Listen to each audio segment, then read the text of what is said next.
সনাতন astrological coaching centre online প্রাথমিক জ্যোতিষ শিক্ষা ক্লাস নাম্বার 58। বিষয় মৌখিক পরীক্ষার প্রস্তুতিমূলক আলোচনা। তো আজ ক্লাস হচ্ছে 8ই মে 2026। নিউমারোলজি করলে ড্রাইভার নাম্বার হচ্ছে 8 এবং কন্ট্যাক্ট নাম্বার হচ্ছে 5। তার সঙ্গে আজ শুক্রবারে ক্লাস হচ্ছে 6 আর 5 11 মিলে 2 এবং সকাল 8টা, অর্থাৎ 8টা মানে 8 আর 2 10 মিলে 1 রবি। তো আজকে লগ্ন হচ্ছে মিথুন লগ্ন। যখন ক্লাস শুরু হচ্ছে তখন মিথুন লগ্ন, আপনারা হরোস্কোপ দেখতে পাচ্ছেন, লগ্নে বৃহস্পতি অবস্থান করছে। তাছাড়া রাহু দৃষ্ট হয়েছে, থার্ড হাউসে কেতু আছে 11 নম্বর নক্ষত্রে, চন্দ্র কিনা মকরে 21 নম্বর নক্ষত্রে আছে, রাহু কুম্ভে 24 নম্বর নক্ষত্রে, মিনে মঙ্গল এবং শনি, মঙ্গল 27, শনি 26 নম্বর নক্ষত্রে, মেষে রবি এবং বুধ উভয়ই 2 নম্বর ভরণী নক্ষত্রে, ইসে এবং বৃষে শুক্র 5 নম্বর নক্ষত্রে। তাছাড়া এখানে একটি হাতও অঙ্কিত আছে।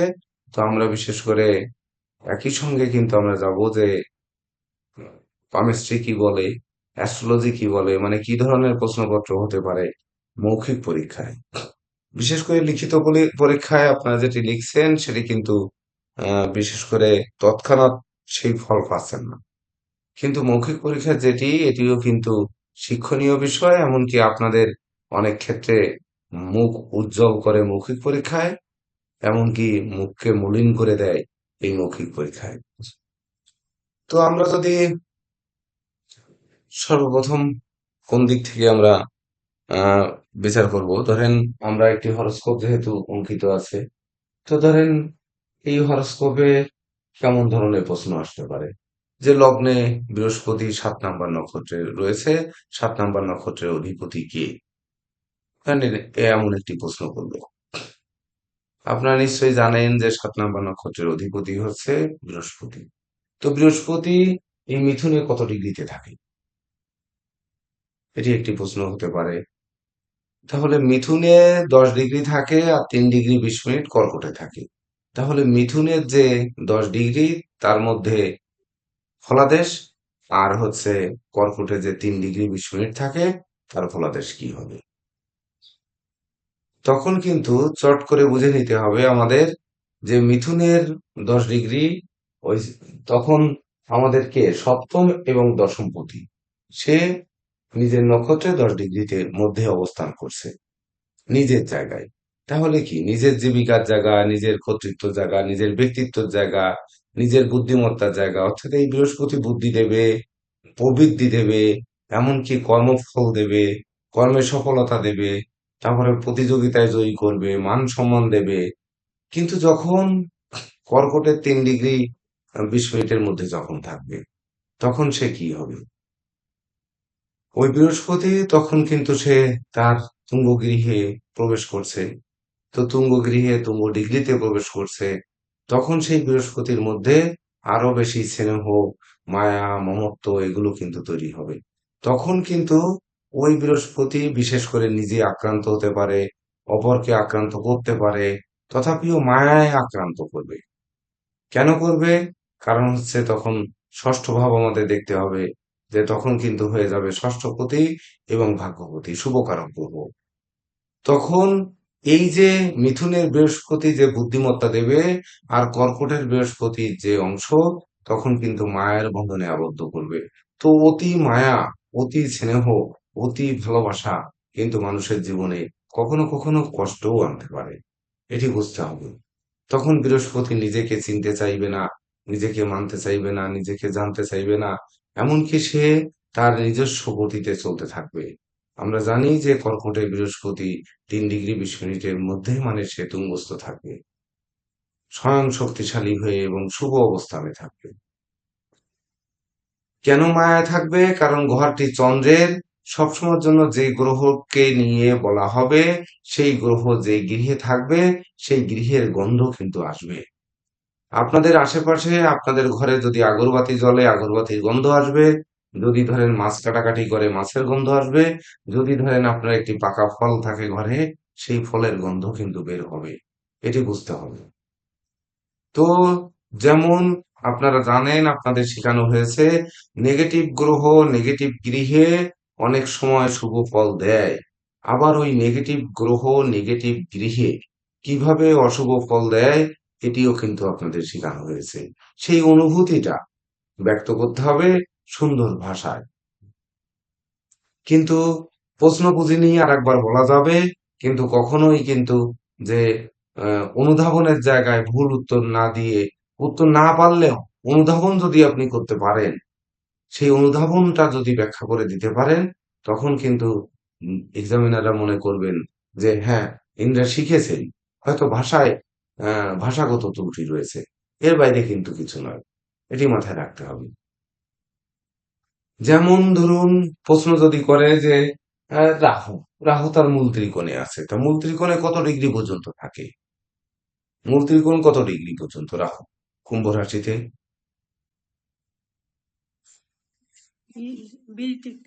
20 ডিগ্রি পর্যন্ত।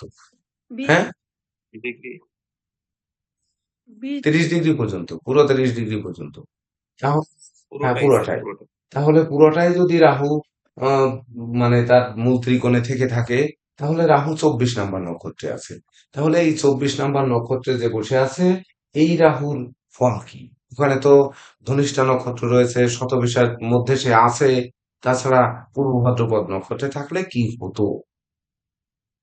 তখন যদি জিজ্ঞেস করা হয় যে রাহু 24, ধরেন রাহু কুম্ভ রাশিতে শতবিশা নক্ষত্রে আছে, সেই রাহু তার মূল ত্রিকোণস্থ ফল বেশি দেবে, নাকি ধরেন ধনিষ্ঠা নক্ষত্রে মঙ্গলের নক্ষত্রে থেকে তার সেই মূল ত্রিকোণের ফল বেশি দেবে, না পূর্ব ভাদ্রপদ নক্ষত্র যেটি বৃহস্পতির নক্ষত্র সেটিতে থেকে ফল বেশি দেবে? এটি আপনাদের কিন্তু অনুধাবন করে ফল দিতে হবে। কারণ প্রথম মনে রাখতে হবে, আমরা আপনাদের কিন্তু শিখিয়েছি যে রাহু মঙ্গল যুক্ত, রাহু মঙ্গল দৃষ্ট বা রাহুর সঙ্গে মঙ্গলের নক্ষত্রের অধিপতির সঙ্গে যুক্ত, এটি কিন্তু মঙ্গলের সঙ্গে সম্পৃক্ততার ফল দেবে। কারণ আপনি যার পাশের সিটে বসবেন, সেই ব্যক্তির প্রভাব কিন্তু আপনার উপর আসবে, সেই ব্যক্তির গায়ের গন্ধও আসবে, সেই ব্যক্তির গায়ের সুবাতাসও আসবে। এক জায়গায় বসে যখন গাড়িতে গল্প করতে করতে আসবেন পাশের সিটে বসে, তদনুরূপ কিন্তু একে অপরের জ্ঞান বা প্রজ্ঞা বা কথাবার্তা এগুলো আদান প্রদান হবে। তো ওই গ্রহগণ যার সঙ্গে থাকবে, যার নক্ষত্রে থাকবে, তার দোষ এবং তার গুণ এটি কিন্তু সে শোষণ করবে। যেমন আমরা জৈবিক রত্ন রক্তপ্রবাহ এবং মুক্তার কথা বলেছি যে তারা মহাজাগতিক রশ্মির তড়িৎ কণার প্রভাব বর্ষণকে আকর্ষণ করে, নিজে রত্নের শরীরের ভিতরে সেই তড়িৎ কণাকে গ্রহণ করে মানব জাতিকে উদ্ধার করে। তাহলে মঙ্গল যখন সে রাহুর মধ্যে প্রবেশ করছে, ওই মঙ্গলটা কি করবে? তখন ওই রাহু কিন্তু, ওই রাহুর তৃতীয় ভাব, এটি মনে করতে হবে। এটি আমরা উচ্চশিক্ষায় আরো কঠিন, মানে সুন্দরভাবে বোঝানোর আমরা চেষ্টা করব। তখন কিন্তু ওই মঙ্গল রাহুর তৃতীয় পতি এবং রাহুর দশম পতি। তো বিশেষ করে কোন গ্রহের লগ্ন থেকে সারা জীবন শিখেছেন যে লগ্নের ধনপতি তৃতীয় পতি চতুর্থ পতি হয়? রাহুর তৃতীয় পতি রাহুর দশম পতি কি হবে? আর ওটি কিন্তু D1 থেকে 16 যে চার্ট পর্যন্ত যেটি রয়েছে, ওটি কিন্তু এই রাহুর অবস্থান থেকে বা প্রতিটা গ্রহের অবস্থান থেকে সেটি বিচার করা হবে। অর্থাৎ ডিগ্রি অনুযায়ী ওই গ্রহগণ গৃহ পরিবর্তন করে, সেটি ডিগ্রি অনুযায়ী। তো সেই ডিগ্রি মানেই কিন্তু ওই সেই নক্ষত্র, এটি মাথায় রাখতে হবে। তাহলে কেউ যদি একটু আপনাদের ভিতর থেকে বলেন যে রাহু বিশেষ করে যদি আমাদের ধনিষ্ঠা নক্ষত্রে ধরেন ওখানে অবস্থান করেছে, তাহলে এই রাহু এই জাতকের কি দেবে? একজন বলবেন ধনুষ্ঠা নক্ষত্র, একজন বলবেন শতভিসা, আর একজন বলবেন পূর্ব ভাদ্রপদের ফলাদেশ। তিনজনে বলার চেষ্টা করুন একটু।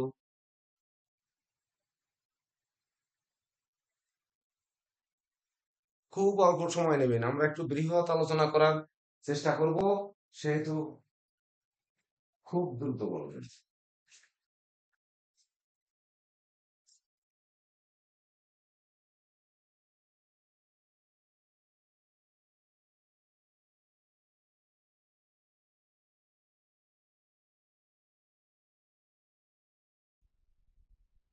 বলুন, কেউ সহজ করে বলুন।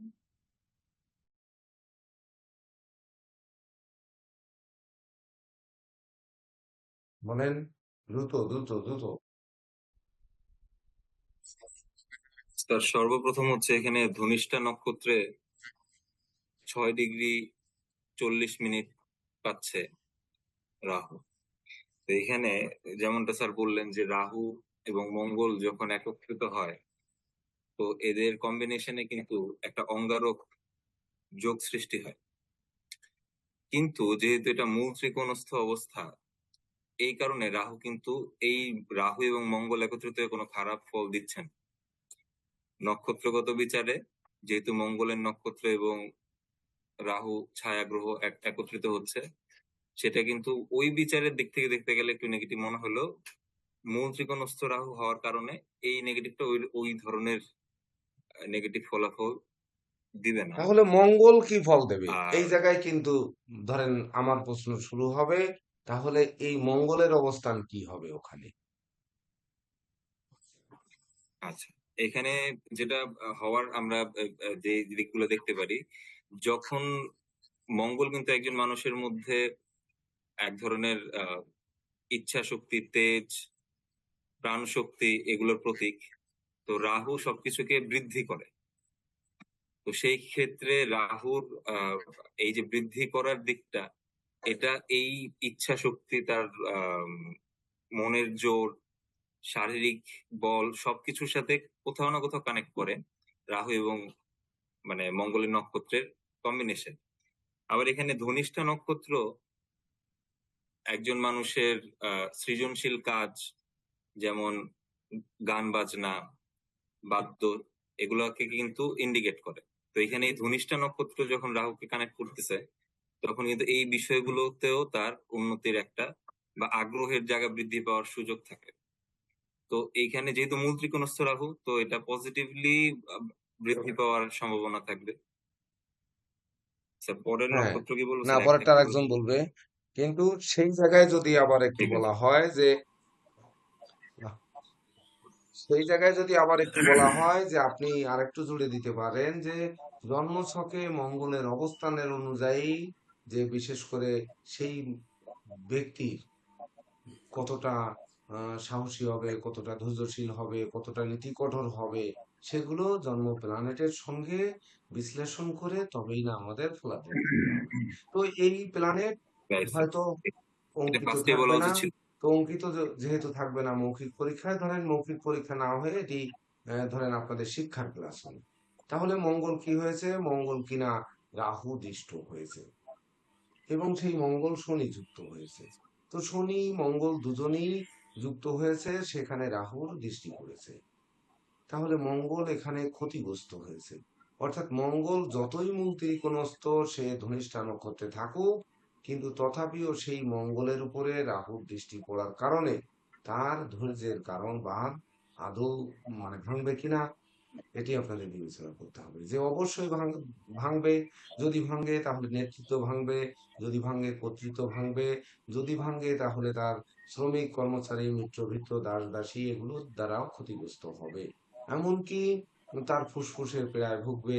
তাছাড়া ধরুন ওই মঙ্গল তখন ওই রাহুর কিনা দশমপতি, তখন কর্ম নিয়ে হাউতাশ করবে, ব্যবসা বাণিজ্য নিয়ে করবে, এগুলো নিয়ে কিন্তু তার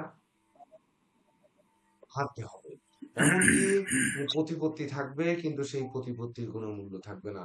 বহু গুণ থাকবে, কিন্তু গুণের স্বীকৃতি পাবে না। এটি কিন্তু করতে পারে।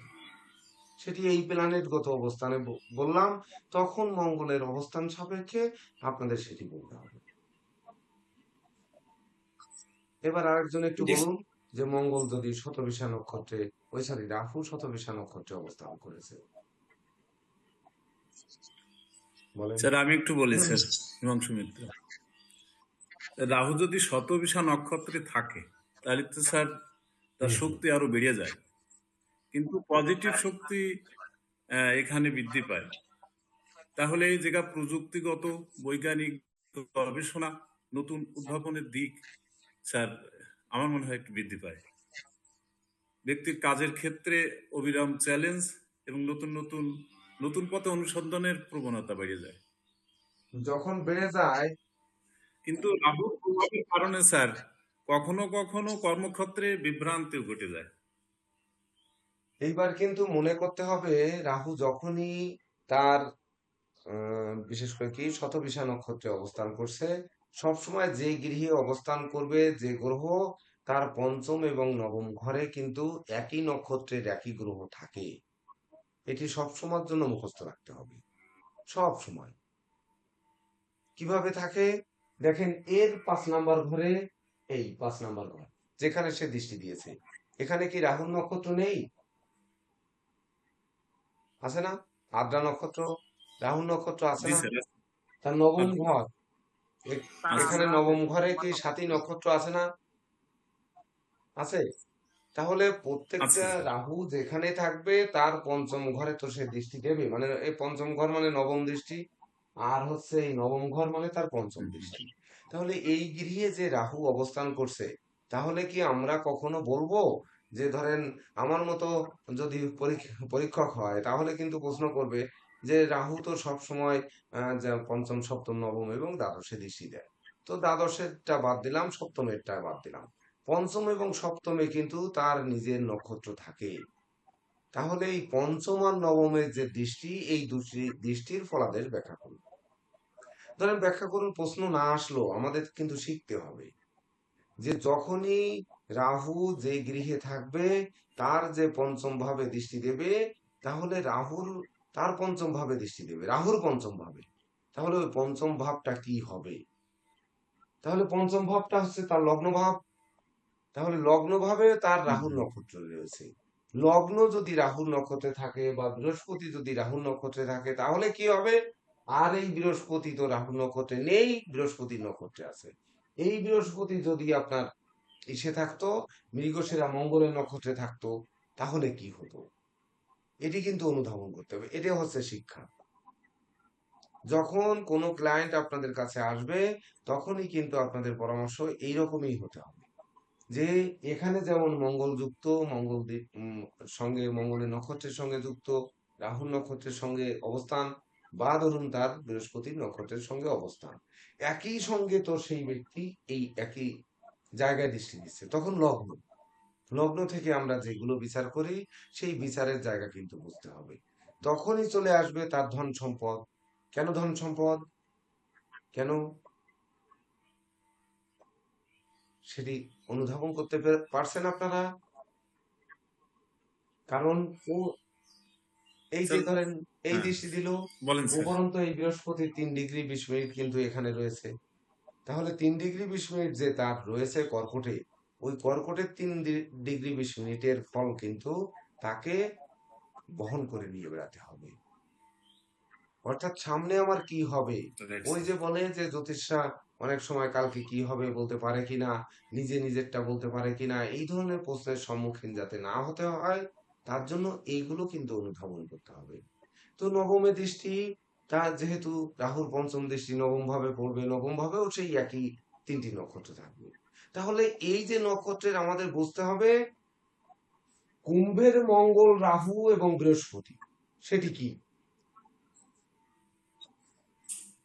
মিথুনের মঙ্গল বৃহস্পতি রাহু এটি কি, আর তুলার বৃহস্পতি রাহু মঙ্গল এটি কি।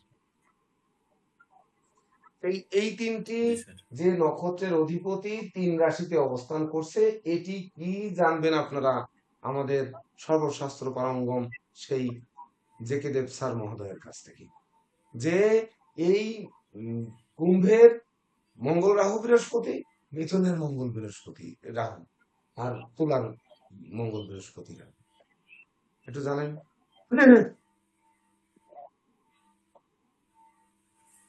নমস্কার স্যার। নমস্কার। এখানে তো স্যার তিন, যেমন হ্যাঁ, স্যার। কুম্ভে রাশি, তুলা রাশি এবং মিথুন রাশি, তিনটা রাশি হচ্ছে বায়ু রাশি।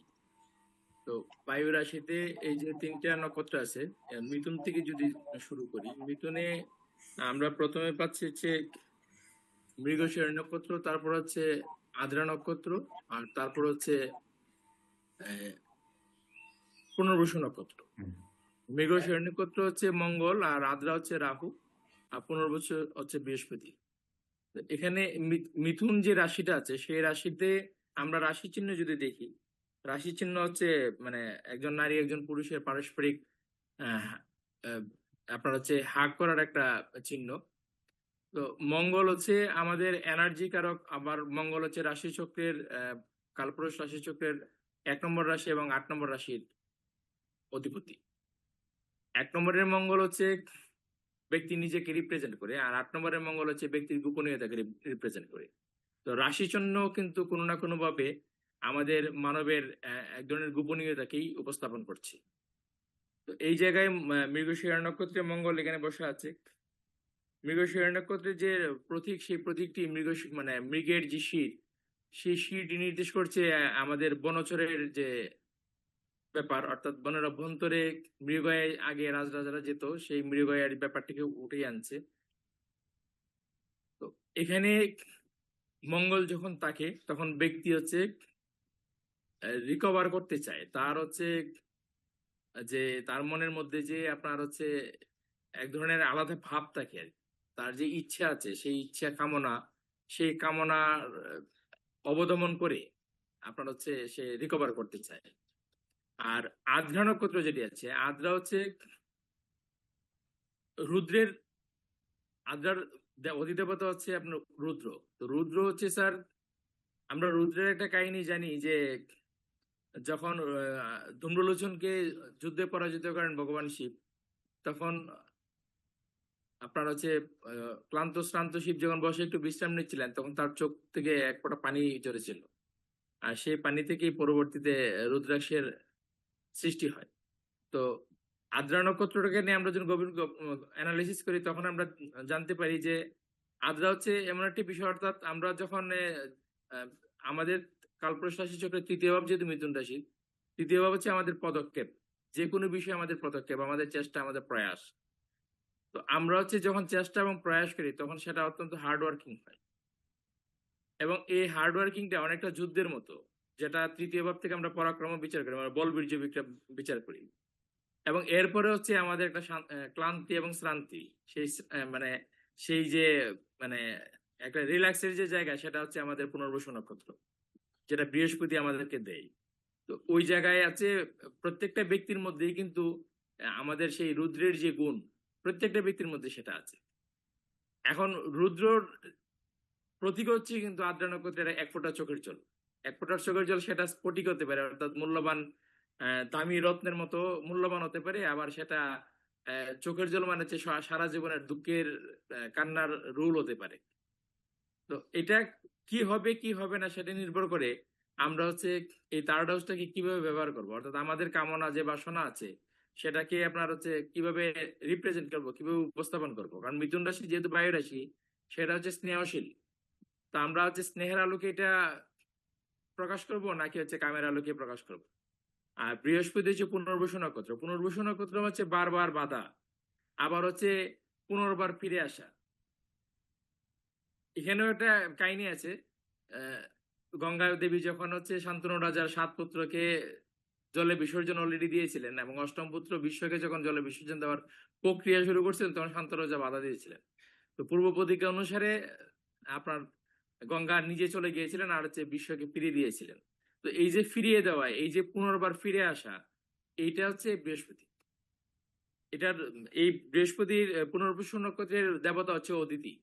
একটা সময় অদিতি থেকেই কিন্তু আপনার হচ্ছে আমাদের যে বাৎসরিক গণনা বা আমাদের যে কাল আছে, সত্য, ত্রেতা, দাপর, কলি, এই 4 যুগের গণনা কিন্তু অদিতি থেকেই শুরু। অদিতি এই পুনর্বসু নক্ষত্র থেকে শুরু। তো এখানে এই বৃহস্পতির নক্ষত্রে যখন আপনার এই ধরেন চন্দ্র থাকে বা হচ্ছে লগ্নের যে ডিগ্রি, সেই ডিগ্রিটা থাকে, তখন ব্যক্তির পুনর্বার ফিরে আসার ক্ষমতা তৈরি হয় ব্যক্তির মধ্যে। তো সেই ক্ষেত্রে ব্যক্তি হচ্ছে কি করবে, মানে যত বাধাই আসুক জীবনে, সে বাধাটাকে ইয়ে করে মোকাবেলা করে, যখন সে তার কাজের দিকে এগিয়ে যায়, তখন আপনার সামনের দিকে সে সুন্দরভাবে এগিয়ে যেতে পারে। এখানে আবার যদি 3টা নক্ষত্রের ধারাবাহিক ভেবে দেখি, যে মঙ্গল হচ্ছে আমাদের এনার্জি কারক, কঠোর এনার্জি, কঠোর পরিশ্রম। রাহু হচ্ছে ভোগের কারক, আর বৃহস্পতি হচ্ছে ত্যাগের কারক, নির্লিপ্ত। তো তাহলে আপনার হচ্ছে এই একটা রাশিতে আমরা এমন তিনটা বিষয় জীবনের সত্য পাচ্ছি। প্রথম সত্য হচ্ছে আমাদেরকে জীবনে হার্ডওয়ার্ক করতে হবে, কঠোর পরিশ্রম করতে হবে, ঠিক আছে। এবং মঙ্গল হচ্ছে শৃঙ্খলা, ডিসিপ্লিনের কারক। ডিসিপ্লিন আমাদের জীবনে আনতে হবে। তখনই আমরা কি পাবো? তখন আমরা পাবো সেই রাহুর ভোগ। যখন প্রথম জীবনে আমরা এটা করব, তখনই আমরা কিন্তু রাহুর ভোগ পাবো। এই ভোগ পাওয়ার পরে কি হবে? ভোগ যখন আমাদের পূর্ণ হবে, তখন যথাসময়ে আমাদেরকে ত্যাগ করতে হবে। অর্থাৎ আমাদেরকে যেমন কঠোর পরিশ্রম করা জানতে হবে, তেমনি ভাবে আমাদেরকে কিভাবে ভোগ করতে হয়, সঠিক উপায়ে ভোগ করতে হয়, সেটাও জানতে হবে। এবং হচ্ছে এই ত্যাগের সময় কোনটা, স্যার এখানে সেটাও একটু আমাদেরকে যুক্ত করে জানতে হবে। দিন, সেটি তো কি উনি ঘাড় তেড়ামি করে জানার চেষ্টা করবে, নাকি তার কৌশল দিয়ে, যেহেতু এটি বুধের গৃহ, তাহলে সেটি বুদ্ধির বলে বা কৌশলে সে পরাজিত করবে? স্যার অবশ্যই এটা কৌশলী করবে স্যার, যেহেতু বুদ্ধির গৃহ। এবং হচ্ছে এই মিথুন রাশির যে বুধ, সেটা অনেকটা গাণিতিক বুধ হয়। কাজে চতুরতা, কৌশল এবং হচ্ছে হিসাব নিকাশ। আর বায়ু রাশি যেহেতু, সে ক্রয় বিক্রয় পারদর্শী হবে, অর্থাৎ আদান প্রদান। ক্রয় বিক্রয় বলতে আমরা আদান প্রদান বুঝি, জ্ঞানের যে আদান প্রদান, সেটাকে বুঝি। তো এই আদান প্রদানের মাধ্যমে হচ্ছে সে সবকিছুকে মোকাবেলা করার প্রয়াস করবে আর কি সুন্দর। স্যার। আর তুলা রাশিতে যদি হয় স্যার, তুলা রাশির প্রতীক যেহেতু স্যার দাঁড়িপাল্লা, কাজে হচ্ছে একই প্রক্রিয়া, একই বিষয়, কিন্তু এখানে সে যেটা করবে, সে ব্যালেন্স করে চলার চেষ্টা করবে। অর্থাৎ আমার কাছে আমার কথা, তার কাছে তার কথা, তোমার কাছে তোমার কথা, এই কথা বলে সে একটা ব্যালেন্স করার চলার চেষ্টা করবে। কিন্তু এই যে ব্যালেন্সিং প্রক্রিয়াটা হবে, এটা অত্যন্ত গতিশীল হবে, যেহেতু এটা চর রাশি স্যার, অত্যন্ত গতিশীল হবে, ঠিক আছে। এই ক্ষেত্রে হচ্ছে সে কারো বাধা মানবে না। বাধা দিলেও বক্রপথে এগিয়ে যাবে, এবং হচ্ছে সমস্যা সমাধানের একটা দৃঢ় প্রত্যয় নিয়ে এগিয়ে যাবে। আবার কুম্ভ রাশিতে যদি আমরা দেখি, কুম্ভ রাশি হচ্ছে আমাদের ফলদায়ী রাশি তো স্যার। আমরা এখানে রাশি চিহ্নে দেখতে পাই হচ্ছে আর পরিপূর্ণ এখানে একটু একটা শেষ হলো না, শস্য এখানে হচ্ছে ফলশীল। শুক্রের শান্তির জায়গায়, এখানে শান্তির জল ছিটানোর চেষ্টা করবে। অর্থাৎ আমরা পূজা অন্তে যে শান্তি জলের জন্য অপেক্ষা করি, সেটি কিন্তু এখানে ওই রাহু ছিটানোর চেষ্টা করবে। হতে পারে সে মঙ্গল রাগ করতে হ্যাঁ পারে, স্যার। ব্রাহ্মণ রাগ করে উঠে যেতে পারে, কিন্তু শান্তি জল না দিয়ে যেতে পারবে না। হতে পারে রাহু, সে তার লোভ লালসা চরিতার্থ করবে, তার দক্ষিণা একটু কম পাবে বা দক্ষিণা বেশি পাবে, বা নেওয়ার কৌশল চেষ্টা করবে, তথাপিও সে আশীর্বাদটা পরিপূর্ণ দিয়ে যাবে। এমনকি বৃহস্পতি তাকে তার জ্ঞান ভান্ডার পূর্ণ করে দিয়ে তাকে প্রতিষ্ঠিত করার পরিবেশ তৈরি করে দিয়ে যাবে। বলো। এখানে একটা মজার ব্যাপার আছে স্যার। তুলা হুম। রাশিতে আমরা যদি দেখি স্যার, শুক্র হ্যাঁ। হচ্ছে আমাদের সুখ শান্তি সমৃদ্ধির কারক স্যার। তো এখন তুলা রাশিতেই আমরা যে তিনটা নক্ষত্র পাচ্ছি, এখানে মঙ্গলের নক্ষত্র পাচ্ছি, এই রাহুর নক্ষত্র এবং বিশাখা নক্ষত্র যথারীতি, যেটা আমরা ওই তিন বায়ু রাশিতে পাই। তো এখানে আমি যেটা বললাম যে কঠোর পরিশ্রম, তারপর হচ্ছে অপার ভোগ, আর তারপর হচ্ছে ত্যাগ। তো সুখ শান্তি সমৃদ্ধি, এই জায়গায় আমরা হচ্ছে পরিশ্রমও আছে, ভোগও আছে, ত্যাগও আছে। আমরা সবচেয়ে মজার বিষয় যেটা আমি বলতে চাচ্ছি, সেটা হচ্ছে স্যার, আমাদের কালপুরুষ রাশি চক্র শুক্র দ্বাদশ রাশি মিনে স্যার হয়, এই তুঙ্গস্থ হয়। এখন মীন রাশি হচ্ছে স্যার ত্যাগের রাশি। তাহলে সুখ শান্তি সমৃদ্ধির কারক গ্রহ ত্যাগের জায়গায় গিয়ে স্যার আপনার হচ্ছে এই সমৃদ্ধ হয় স্যার। আমাদের প্রচলিত সমাজে একটা কথা আছে, ভোগে সুখ নাই, ত্যাগে প্রকৃত সুখ। আমরা সবাই হচ্ছে স্যার এই বাপ সম্প্রসারণ ব্যাপী স্যার, এটা আমরা পরীক্ষায় দিছি, পড়ছি। তো আমাদের রাশি চক্র কিন্তু সেটাই বলছে, ভোগে সুখ নাই, ত্যাগে প্রকৃত সুখ। অর্থাৎ দ্বাদশ রাশিতে, মীন রাশিতে সুখ, এই সুখ কারক গ্রহ শুক্র কিন্তু সত্যগ্রস্ত হচ্ছে স্যার। আর কুম্ভ রাশিতে এই তিনটা, যেখানে স্যার রাহু আনন্দময় স্থানে আছে, এখানে নিত্যরত থাকেন রাহু। তো রাহুর এখানে শতবিশা নক্ষত্র, রাহু শতবিশা নক্ষত্রের ব্যাপকতা অনেক বড়। আমাদের যে মহাকাশ, যে মহাকাশ 360 ডিগ্রি মহাকাশ নিয়ে আমরা হচ্ছে জ্যোতিষ চর্চা করি, সেখানে হচ্ছে শতবিশা নক্ষত্রের অবস্থান সবচেয়ে বৃহৎ। কারণ 100টি নক্ষত্রপুঞ্জ নিয়ে এই শতবিশা নক্ষত্রের যে নক্ষত্র মন্ডল আছে, সেটা আছে। তো এবং এটা হচ্ছে গোলাকার, চক্রাকারের হচ্ছে সেই শতবিশা নক্ষত্রের উপস্থিতি মহাকাশে। তো শতবিশা নক্ষত্রের মধ্যে ব্যাপকতা আছে। তো এই এই রাহু হচ্ছে সার্বিকভাবে ব্যাপক উপস্থিতি নিয়ে আসে এখানে। এখানে ধনিষ্ঠা নক্ষত্রের যে প্রতীক আছে স্যার, মঙ্গল এই পর্যায়ে এসে মঙ্গল কিন্তু স্যার আপনার, সে যে পরিশ্রমটা করে সেটা আনন্দ চিত্তে করে। কারণ ধনিষ্ঠা নক্ষত্রের যে প্রতীক মৃদঙ্গ, মানুষ তখনই বাজায় যখন হচ্ছে সে আনন্দে থাকে। তো এটা আমি এই কারণে এগুলো বলছি যে এই ভিতরের যে কথাগুলো আছে স্যার, সেগুলো আমাদের অ্যাস্ট্রোলজার মানে যারা আছে বা আমাদের সনাতন অ্যাস্ট্রোলজার কোচিং সেন্টারে যারা ছাত্র আছে তাদের সবাইকে এগুলো জানতে হবে। আর এখানে শতভিষা নক্ষত্রে যে মন্ডলাকার হচ্ছে রাউন্ড। রাউন্ড মানে কি হচ্ছে আমাদের যে পরিশ্রম সেটা কিন্তু বারবার ফিরে আসে। আমাদের যে কি বলে এই ভোগ যেটা আছে সে ভোগও বারবার ফিরে আসে, ঠিক আছে। আর যেই শেষ পর্যন্ত যে পূর্ব ভাদ্রপদ নক্ষত্র স্যার, পূর্ব ভাদ্রপদ নক্ষত্র হচ্ছে আমাদের ইয়ে আছে প্রতীকটা হচ্ছে সজ্জাঘাটের মাথার দিক। এখানে এই নক্ষত্রের মধ্যে এক ধরনের একটা হিংসার ব্যাপার থেকে যায়। মানে জ্ঞান যখন মানুষ বেশি হয়ে যায়, আপনি যেটা বলছেন স্যার যে বৃহস্পতি হচ্ছে এই ব্যালেন্স হারা হয়ে যায় অতি জ্ঞানের কারণে স্যার। এই পূর্ব ভাদ্রপদ নক্ষত্রে যখন চন্দ্র থাকে বা হচ্ছে ইয়ে থাকে কি বলে এই লগ্নে ডিগ্রি থাকে, তখন কিন্তু মাঝে মধ্যে ব্যক্তির মধ্যে এরকম একটা নেগেটিভিটি সৃষ্টি হয়ে যায়। সে হঠাৎ করে খেয়ে হারিয়ে ফেলে, অর্থাৎ রাহুর প্রভাব এবং মঙ্গলের প্রভাব মাঝে মধ্যে চলে আসে। কারণ 3 ডিগ্রি 20 মিনিট এখানে আছে তো প্রথম চরণ স্যার।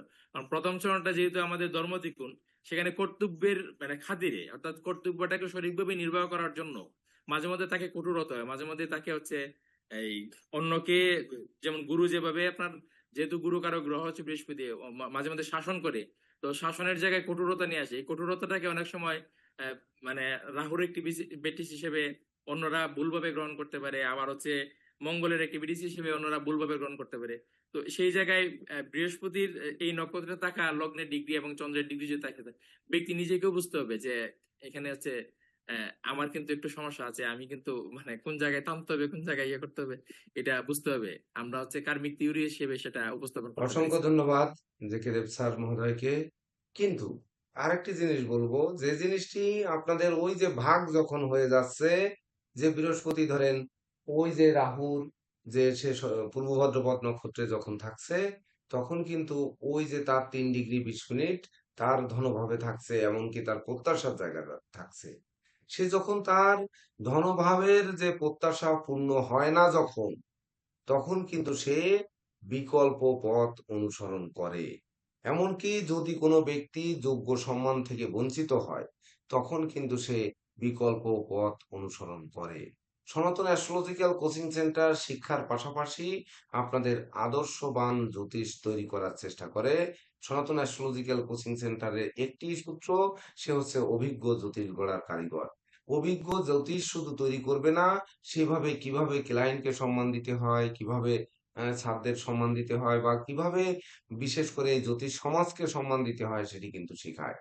তাই আমি এই শুভ লগ্নে সকলকে একটু আনমিউট করতে বলবো, যে সবাই মিউট রয়েছে যার, সবাই আনমিউট করবেন। সবাই, একেবারে সবাই, সবাই অ্যাডমিট সবাই করুন। আনমিউট করবেন।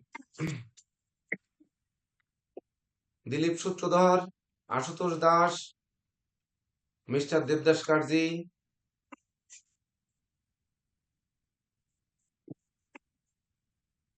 করেছেন আপনারা। দেখুন, সনাতন অ্যাস্ট্রোলজিক্যাল সনাতন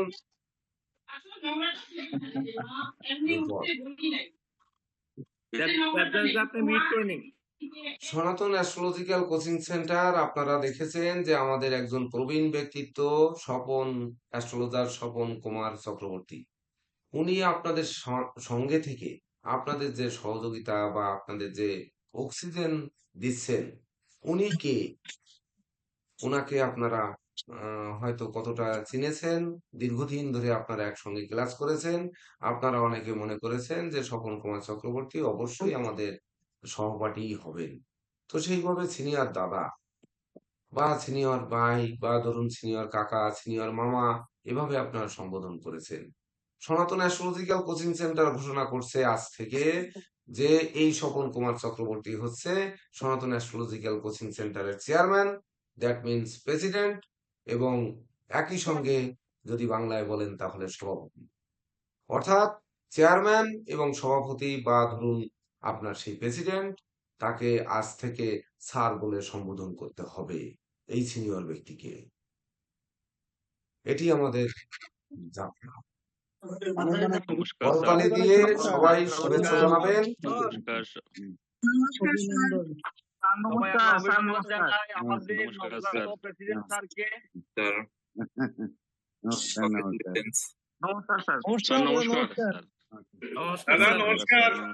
নমস্কার। নমস্কার নমস্কার স্যার নমস্কার নমস্কার চেয়ারম্যান স্যার আপনাকে প্রণাম। আপনাদের সবাইকে প্রণাম। প্রণাম তো স্যার ধারাবাহিকভাবে আপনারা আস্তে আস্তে আসবেন, সেগুলো আপনারা উপলব্ধি করবেন যে এই জ্যোতিষ শিক্ষার ধারাবাহিকতা আমাদের কোন দিকে যাচ্ছে, আমরা কোন দিকে যাচ্ছি আপনারা বুঝতে পারবেন। আমরা গতকালকে একটি পোস্ট দেখেছেন, নতুন সূর্য উদিত হয়েছে জ্যোতিষ জগতে। তো জ্যোতিষ জগতে নতুন সূর্য আজ থেকে মনে করব এই অ্যাস্ট্রোলজার স্বপন কুমার চক্রবর্তী মহোদয়। উনি সনাতন অ্যাস্ট্রোলজিক্যাল কোচিং সেন্টারের উনি চেয়ারম্যান। এটি হচ্ছে আমাদের নতুন সূর্য। আপনারা অনেকে প্রশ্ন করতে চেয়েছেন বা অনেকে দেখেছি ওখানে কমেন্ট করেছেন যে আমরা এটি বুঝতে পারতেছি না। তো এই যে নতুন সূর্য মানে আমরা সিদ্ধান্ত নিয়েছি, সনাতন অ্যাস্ট্রোলজিক্যাল কোচিং সেন্টার এককভাবে সিদ্ধান্ত নিয়েছে যে এই অ্যাস্ট্রোলজার স্বপন কুমার চক্রবর্তী মহোদয়কে চেয়ারম্যান নির্বাচিত করেছেন। এবং এটি হচ্ছে অক্ষয় এবং অব্যয় চেয়ারম্যান। আমাদের প্রেসিডেন্ট স্বপন কুমার চক্রবর্তী। বুঝলেন? সর্বশেষ কথা হচ্ছে এটি অক্ষয় এবং অব্যয়। অভিনন্দন এবং স্বাগত স্যার। আমরা হচ্ছে astrologer হ্যাঁ স্বপন স্যার কুমার চক্রবর্তী মহোদয়। নমস্কার স্যার আপনাকে নমস্কার। স্যার আপনাকে নমস্কার। নমস্কার স্যার, আমার একটু কথা আসছিল। নমস্কার স্যার স্যার ওই হ্যাঁ স্বপন দাদার আগে আমরা স্যারই ডাকতাম, প্রথম হইতে একেবারে। এই দাদা হ্যাঁ বহুবার বলছে স্যার ডাকতে পারবেন না, স্যার ডাকতে পারবেন না, আমি আপনাকে সহপাঠী, আমার দাদা রাখবেন। আমরা স্যারই ডাকতাম, আমি হিমাংশু দায় ওই আমরা তার সরাসরি স্যার ডাকতাম। আচ্ছা, আজকের পর থেকে হচ্ছে আমি সবার কাছে রাখবো যে অ্যাস্ট্রোলজার স্বপন কুমার চক্রবর্তী মহোদয়কে আমি হচ্ছে শুরু করছি। প্রেসিডেন্ট স্যার আপনাকে নমস্কার। প্রেসিডেন্ট স্যার, হ্যাঁ হ্যাঁ প্রেসিডেন্ট স্যার স্যার বলবো আমরা সবাইকে। প্রিয় প্রণাম জানাচ্ছি মাননীয় প্রেসিডেন্ট স্যার, নমস্কার। আমাদের জন্য প্রেসিডেন্ট স্যার যেভাবে আপনি সহযোগিতা নমস্কার। করেছিলেন, যেভাবে আপনি এত যাবৎ করে আসছেন, এখন হয়তো আপনার হাত আরো সম্প্রসারিত হবে। এটি হচ্ছে আপনার কাছে আমার কায়মনোবাক্যে প্রার্থনা। অবশ্যই অবশ্যই স্যার, সেটা আমি আমার সাধ্য মতো চেষ্টা করব। আর একটু কথা বলবো দিলীপ সূত্রধরকে, উনি বোধহয় আচ্ছা গীত ঠিক গাইয়ে আছে, দিয়ে এটা রেকর্ড এটা হচ্ছে, উনি আপনি ইয়ে একটু করে শার্ট দিয়েছে, গাইয়ে দেন। অফ করে দিয়েছেন ভিডিও, আমি খেয়াল করেছি। তো যাই হোক, তাহলে এই যে রাহু কখন, স্যার, গুরুজি আমি হ্যাঁ দেন, হ্যাঁ গুরুজি দেন আমাকে স্যার, যদি অনুমতি হ্যাঁ দেন আপনি আমি 2 মিনিট দু বলুন। একটা কথা বলতে চাই। হ্যাঁ, আমি আজকের এই আনুষ্ঠানিক ঘোষণায় president sir astrologer Swapan Kumar Chakraborty মহোদয়কে প্রণাম জানাই, গুরুজি ডক্টর কেসি পাল মহোদয়কে প্রণাম জানাই, এবং আমাদের যারা সৈন্য আছেন বা আমাদের যারা সহযাত্রী আছেন, আপনারা নতুন সূর্যের কথা শুনেছেন। তো আপনারা জানেন যে বাংলাদেশের জ্যোতিষ জগতে সূর্য একটাই, গুরুজি ডক্টর কেসি পাল মহোদয়। আর এই সূর্যের আলোয় কি কি আলোকিত হতে যাচ্ছে, সেই আলোর আভা কোথায় কোথায় পৌঁছাচ্ছে আমরা আস্তে আস্তে আপনারা অবগত হবেন। এবং আমি বিশ্বাস করি আজকে পরিসরটা ছোট, আজকে অনেকে উপস্থিতি কম, সেই আলো দিয়ে আমরা কি করতে পারি আর সেই আলো নিয়ে আমরা কতটুকু পৌঁছাতে পারি, আমাদের সবাইকে একযোগে কাজ করতে হবে। আমরা একটা নবোদয় দেখতে যাচ্ছি, আপনারা পরীক্ষার পর আমরা সেই বিষয়ে বিস্তারিত নিয়ে আসব। শুধু এটুকু মনে রাখেন যে আমরা একটা নতুন স্টেপে পা এটি দিয়েছি নয়, সনাতন অ্যাস্ট্রোলজিক্যাল এবং কোচিং সেন্টার নতুন এখানে করে আমরা ঢেলে সফলতা সাজাচ্ছে। অর্জন সেই করেছি। ঢেলে সাজানোর জন্য একটা নিউজ আপনারা এই মাত্র পেলেন, অর্থাৎ আমরা বলেছি নতুন কারিকুলাম আসছে, সেই কারিকুলামে নতুন শিক্ষার্থীরা ভর্তি হচ্ছেন এখন। আপনারা জানেন ইতিমধ্যে 20+ শিক্ষার্থী ভর্তি হয়ে গেছেন ইতিমধ্যে। তো আমাদের সেই ক্লাসও চালু করতে হবে। তো নতুন করে আমরা অনেক প্ল্যান করেছি, যে প্ল্যান অনুযায়ী আপনারা এই উদ্বোধনী ক্লাসেই বুঝতে পারবেন যে আমরা ডিজিটাল ব্যানারেও আমরা ক্লাস নেওয়ার চেষ্টা করব। যে আমরা একটি হাত অঙ্কিত করে রাখলাম, আপনারা রেখা দেখালে দাগাতে দাগাতে কালো হয়ে যায়, সে জায়গায় বোঝানো যায় না। তার জন্য আপনারা একেবারে জায়গায় বসে কিভাবে হাত অঙ্কন করে দেখানো যায় সেটি কিন্তু আমাদের বোঝানো হবে। একই সাথে আমি প্রার্থনা করব যে আমাদের এই ডিজিটালাইজেশনে বিশেষ করে যে শিক্ষক মহোদয় রয়েছেন, অ্যাস্ট্রোলজার জে কে দেব মহোদয় এবং নীরজকান্তি রয় মহোদয়, সেই সঙ্গে টিটু দাস আহ, আগরতলা থেকে, এই তিন স্যারকে আমি আহ, বিশেষ করে দাবি রাখবো বা প্রত্যাশা রাখবো যে আপনাদের ওখানে বড় বোর্ড করতে হবে। আমি দেখেছি জে কে দেব স্যারের বোর্ড খুব ছোট, এই ছোট বোর্ডে ক্লাস নেওয়া মানে পরিপূর্ণরূপে হয়ে ওঠে না। বসে ক্লাস নেবেন কিন্তু বোর্ডে অন্তত এঁকে দিয়ে তারপরে দেখায় যেটি ফুল স্ক্রিনটায় থাকে। যেহেতু আমরা ফুল স্ক্রিনে ক্লাস নিতে পারি না, আমাদের কিছু সব প্রবলেম রয়েছে, এজন্য আমরা স্পিকার ভিউ দিতে পারি না। কারণ আমরা তিনজন শিক্ষক একই সঙ্গে যোগদান করি, আমরা স্পিকার ভিউতে আমরা ক্লাস পরিচালনা করব না। আপনারাই হচ্ছে আমার শক্তি, অর্থাৎ আমাদের শক্তি। সেই অনুযায়ী আমাদের এই গ্যালারি ভিউতেই কিন্তু ক্লাস চলবে। তো সেই অনুযায়ী আপনারা স্ব স্ব জায়গা থেকে আমার এই তিন স্যাররা আহ, পরিমাপ মতো, মানে যাতে ফুল স্ক্রিনটা আপনার ওই জায়গায় আসে, সেই অনুযায়ী বোর্ড তৈরি করে ফেলবেন। যাই হোক, সেটি তো আমাদের দেরি আছে, পরীক্ষা হয়ে যাবে তারপরে, এগুলো অনেক সময় পাওয়া যাবে। তো ধরেন হয়তো সহজসাধ্য প্রশ্ন যদি হয় আপনাদের, তাহলে কিন্তু এই আলোচনা করার প্রয়োজন নেই পরীক্ষার প্রস্তুতিতে। যেমন ধরেন হয়তো প্রশ্ন করলো মেষ রাশির অধিপতি কে, অধিপতি মঙ্গল, এগুলো কোনো প্রশ্ন হলো না, এতে শিক্ষার কিছু হলো না। এমনকি মেষ রাশির অধিপতি মঙ্গল, মঙ্গল কোন গৃহে তুঙ্গস্থ হয়, কোন গৃহে নিচস্থ হয়, এটি আমরা জানি। কোন গৃহে মূল ত্রিকোণস্থ, এগুলো তো চট করে আপনারা উত্তর দিতে পারবেন। কিন্তু যদি বলা হয় মেষের মঙ্গলের পার্থক্য আর বৃশ্চিকের মঙ্গলের পার্থক্য, দুই ঘরে সে কোথায় স্বস্তি ভোগ করে বা কোন জায়গায় সে স্বাধীনতা ভোগ করে, কেন করে, তাহলে মেষের মঙ্গল সে কিন্তু ঝামেলায় জড়িয়ে যায়। প্রথম হচ্ছে কেতুর নক্ষত্র থাকে অশ্বিনী, যার জন্য এই মঙ্গল কিন্তু জড়িয়ে যায়। আমার মতো তুতলা, মানে কথা বলতে গেলে জড়িয়ে যায় মেষের মঙ্গল। এমনকি মেষের ভরণী নক্ষত্রের মঙ্গল, সেখানে শুক্র, শুক্র কিন্তু মঙ্গলের সঙ্গে শত্রু না মিত্র, সেই অনুযায়ী বুঝে কথা বলতে হবে। যদি সেই অনুযায়ী বুঝে কথা বলি, তাহলে ওই মঙ্গল কিন্তু তখন শান্তিতে বাধার সৃষ্টি করে, সেই পরিপূর্ণ সুখ যেটি, সেটি উপলব্ধি করতে দেয় না। কৃত্তিকা যেহেতু রবি, ওই রবি কিন্তু মঙ্গলের পঞ্চম গৃহ, সেটি তার নিজের গৃহ। তখন কিন্তু বিদ্যা বুদ্ধি জ্ঞান গরিমা সূক্ষ্মতা পিতামাতা গুরুজনদের সঙ্গে বিরোধ সৃষ্টি করে মঙ্গল নিজেই নিজের ঘরে আগুন দেয় বা নিজেই নিজে জ্বলে পুড়ে মরে।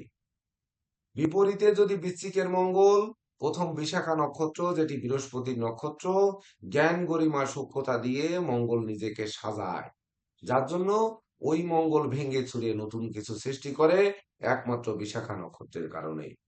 পরবর্তীতে ওই মঙ্গল শিক্ষা লাভ করে কোথা থেকে? শনি হচ্ছে যোগকারক, শনি হচ্ছে বিশেষ করে আমাদের কষ্ট করে মাথার ঘাম পায়ে ফেলে প্রকৃত ফসল বা ফলটি হাতের মুঠোয় আনে। তো সেই শনি তখন কিন্তু তাকে জ্বালায়, কারণ সে শত্রু গৃহ, মানে শত্রু গ্রহ। শনি মঙ্গলকে কখনোই চোখে দেখতে পারে না, আর সেই শনি এসে আবির্ভূত হয় মঙ্গলের গৃহে। তাহলে যাকে দেখতে পারি না, অবশ্য তাছাড়া যাকে দেখতে পারি না আবার তার ঘরে গিয়ে আমি বসলাম, তখন মঙ্গল কিন্তু ঘর পরিবর্তন করার চেষ্টা করতে বাধ্য হয়। কারণ ওই শয়তান এসে, মানে শনিটা হচ্ছে শয়তান গ্রহ, নৈসর্গিক পাপ গ্রহ, সর্বোচ্চ মানে শক্তিশালী কূটনীতিবিদ, সে এসে মঙ্গলকে বিতাড়িত করে। তখন মঙ্গল আর কিছু করে উঠতে পারে না, তখন কিন্তু ওই মঙ্গল নিজে নতুন করে সজ্জিত করার চেষ্টা করে। তখন নিজের বাড়ি ছেড়ে গিয়ে অন্য জায়গায় বাড়ি করার চেষ্টা করে বা ভেঙে চুরে নতুন কিছু সৃষ্টির দিকে সে ধাবিত হয়। কষ্টের মাধ্যমে, কষ্ট হলেও বুকের কষ্ট পাথর চাপা দিয়ে সে কিন্তু যাওয়ার চেষ্টা করে। তৃতীয় হচ্ছে জ্যেষ্ঠা, যেটি বুধের নক্ষত্র, সেটি হচ্ছে তখন তার জ্ঞান চক্ষু খোলে ওই মঙ্গলের। যখন জ্ঞান চক্ষু খোলে তখন উনি বুঝতে পারে যে আসলে আমার ধৈর্য ধারণ করা উচিত ছিল, শনির সাথে মিত্রতা করা উচিত ছিল, বৃহস্পতির জ্ঞান প্রজ্ঞাকে নেওয়া উচিত ছিল, কিন্তু তখন আর উপায় থাকে না। তখন তো উনি অলরেডি বের হয়ে যায়। এটি কিন্তু আমাদের বুঝতে হবে। এটি আমরা যেহেতু নতুন কারিকুলাম করেছি, আগামী ব্যাচ থেকে নতুন করে আবার এইভাবে সজ্জিত হবে। আপনারা যতদিন আছেন সনাতন অ্যাস্ট্রোলজিক্যাল কোচিং সেন্টারের সঙ্গে, ততদিন আপনারা এই ভিডিও দেখতে পাবেন। যদি উচ্চতর ব্যাচের ক্লাস করেন, তাহলে সেই ক্লাসে আমরা কিন্তু এভাবেই শিক্ষা দিব। সেই অনুযায়ী আমরা সিলেবাস এবং শিক্ষা পদ্ধতি আমরা চালু করেছি। যাই হোক, এগুলো হচ্ছে আপনাদের যারা করবেন না, বা ধরেন এখনই পেশা করছে, বা ধরুন আপনারা এই পাশ করার পরে আর কোর্স করবেন না, কিন্তু কিভাবে ক্লায়েন্টকে অনুধাবন করাবেন, প্রশ্নের ভিতর দিয়ে সেই ভাগ্য রচনার পদ্ধতিটা কিন্তু আপনাদের কাজ দিয়ে যাওয়া হচ্ছে। ধরেন বললাম যে বৃষ রাশির অধিপতি শুক্র, বৃষ রাশির অধিপতি কে, হয়তো প্রশ্ন আসলো, জানি শুক্র। এবার তুলা রাশির অধিপতিও শুক্র। তাহলে এই যে বৃষে বিশেষ করে চন্দ্র আমরা জানি তুঙ্গস্থ হয়, তো বৃষের চন্দ্র তুঙ্গস্থ হলো, তাহলে এই আহ শুক্র তুঙ্গস্থ কোথায় হয় আমরা জানি মীন রাশিতে, এমনকি নিচস্থ হয় কন্যা রাশিতে। তাহলে মীন রাশিতে গিয়ে সে প্রভাব বিস্তার করে তুঙ্গস্থ হয়, মানে সে প্রভাব বিস্তার করে, ঘরটি বৃহস্পতির, আর বুধের ঘরে এসে মাথা নত করে। শুক্রকে আমরা দৈত্য কুলগুরু বললেও সে কিন্তু গুরু, এটি কিন্তু বুঝতে হবে।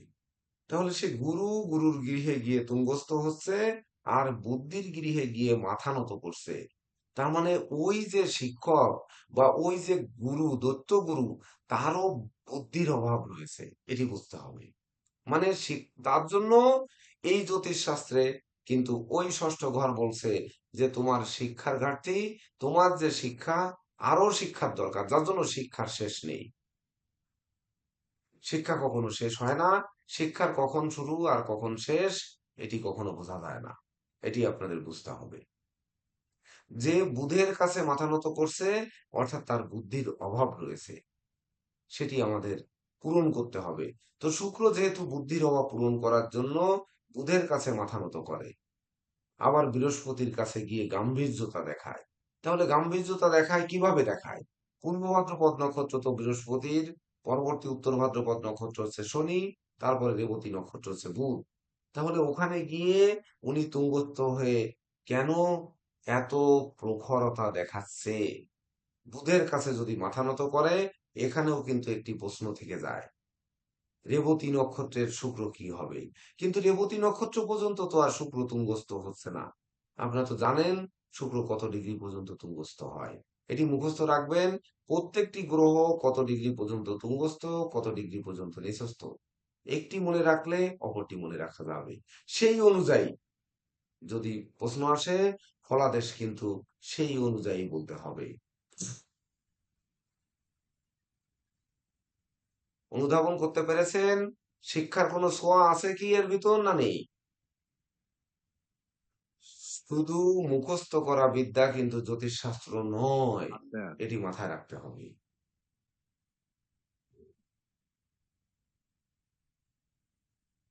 হুম, তাহলে এখানে কি ভাঙার দরকার আছে? যে আমাদের শুক্রের নিজ গৃহ, সেটি কৃত্তিকা, রোহিণী আর মৃগশিরা নিয়ে শুক্রের নিজ গৃহ, শুক্র তুঙ্গস্থ হচ্ছে সেটি বললাম, নিচস্থ হচ্ছে উত্তর ফল্গুনী অর্থাৎ রবি, হস্তা হচ্ছে চন্দ্র, আর চিত্রা হচ্ছে মঙ্গল। তো এই যে নিচস্থ হচ্ছে, তাহলে কোন জায়গায় নিচস্থ হচ্ছে? নিচস্থ হচ্ছে কার কাছে?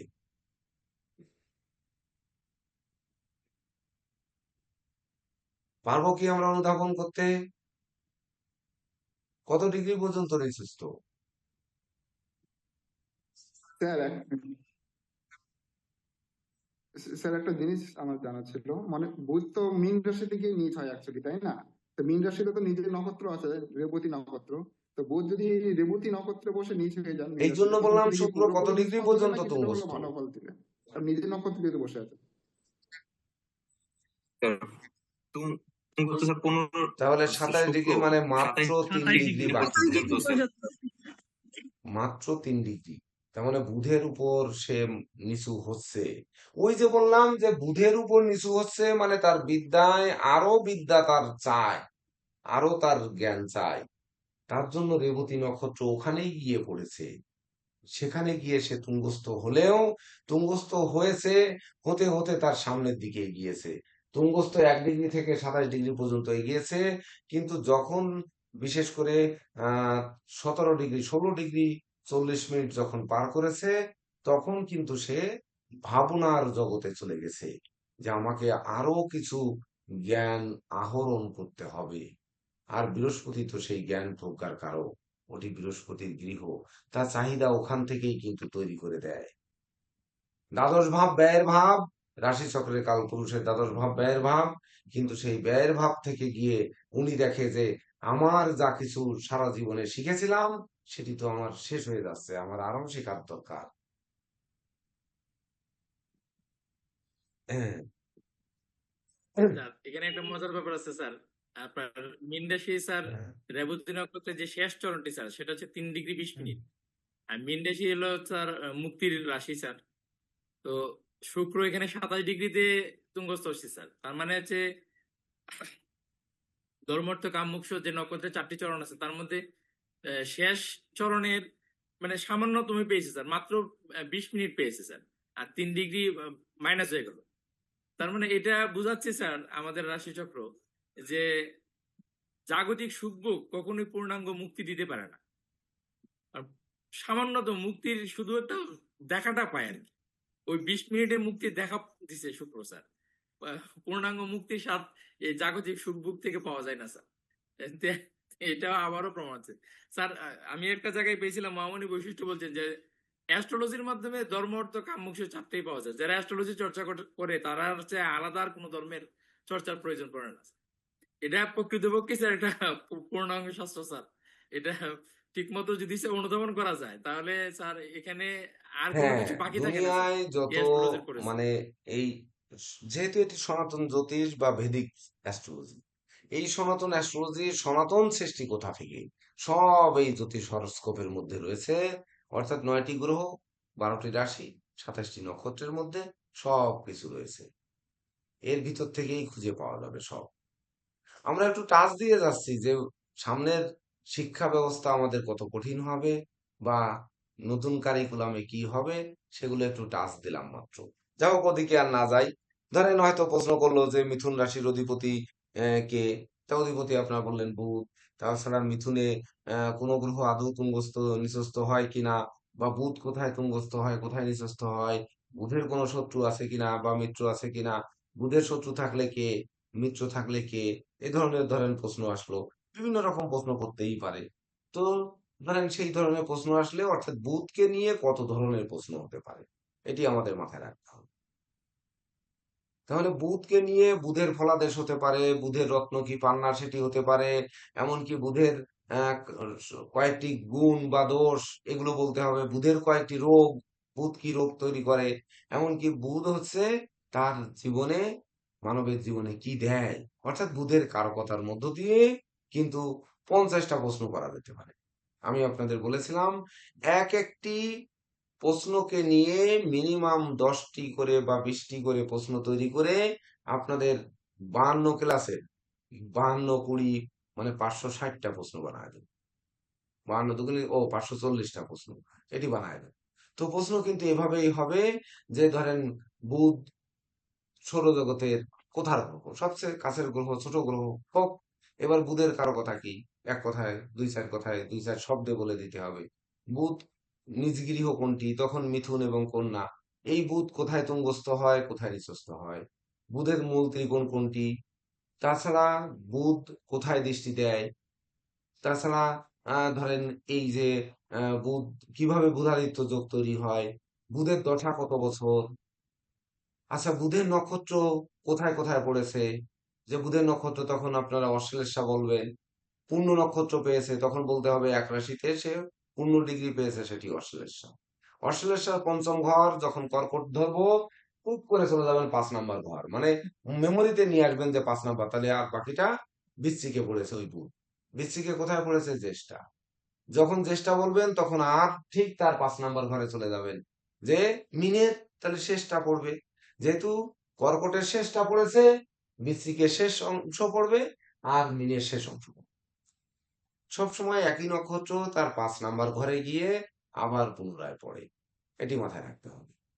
যদি বলে যে ঠিক আছে কর্কটের বুধ, একটু ব্যাখ্যা করুন যে কর্কটে অশ্লেষা নক্ষত্রের বুধ মানুষ কেমন হবে, সেটি আপনাদের জেকে দেব স্যার নক্ষত্রের অধিপতি দিয়ে বুঝিয়েছেন, সে ক্লাস আমি দেখেছি বা শুনেছি। তো সেই অনুযায়ী ওখানে কোনো কিছু বাকি নেই, ওখান থেকে একটু জেনে নেবেন।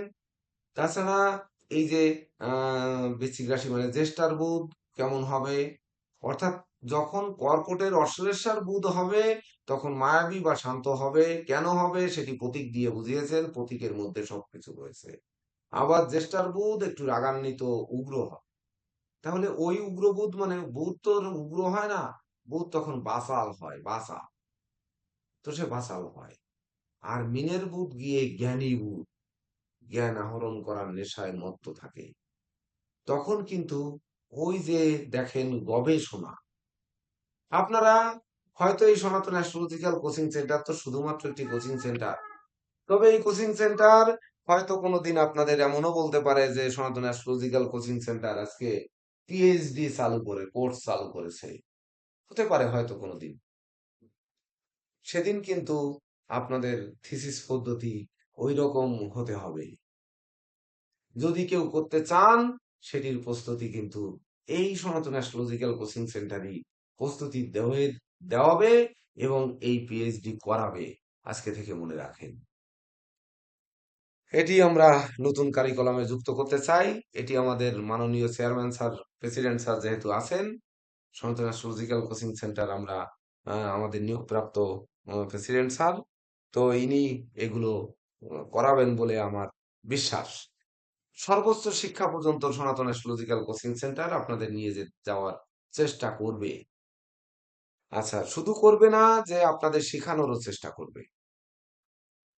এখন কোচিং সেন্টার শুধুমাত্র কোচিং সেন্টারই, তো এটি আমাদের বুঝতে হবে যে কোচিং সেন্টার কিনা বা কি করতে যাচ্ছে ভবিষ্যতে, এটি আমাদের বুঝতে হবে। ধরেন কর্কট, যখন বলবেন যে কর্কট রাশির দুটি শুভ গুণ দুটি অশুভ গুণ বললেন, এবার কর্কট রাশির শুভ অশুভ দুটি দিক বললেন। এবার কর্কট রাশির অধিপতি চন্দ্র, এটি আপনারা জানেন, চন্দ্র বৃষ রাশিতে তুঙ্গস্থ হয় 10 ডিগ্রি পর্যন্ত, না 3 ডিগ্রি পর্যন্ত, 3 ডিগ্রি পর্যন্ত নিচস্থ হয়, কত ডিগ্রি পর্যন্ত, তার সমসপ্তমে নিচস্থ হয়। তাহলে এই যে চন্দ্র তুঙ্গস্থ হয় নিচস্থ হয়, চন্দ্রের শত্রুকে সেটি হয়তো জিজ্ঞেস করতে পারে, চন্দ্রের কোনো শত্রু গ্রহ আছে, যদি থেকে থাকে তাহলে সেটির নাম বলবেন। তারপরে হচ্ছে হাতে চন্দ্রের ক্ষেত্র কোথায়,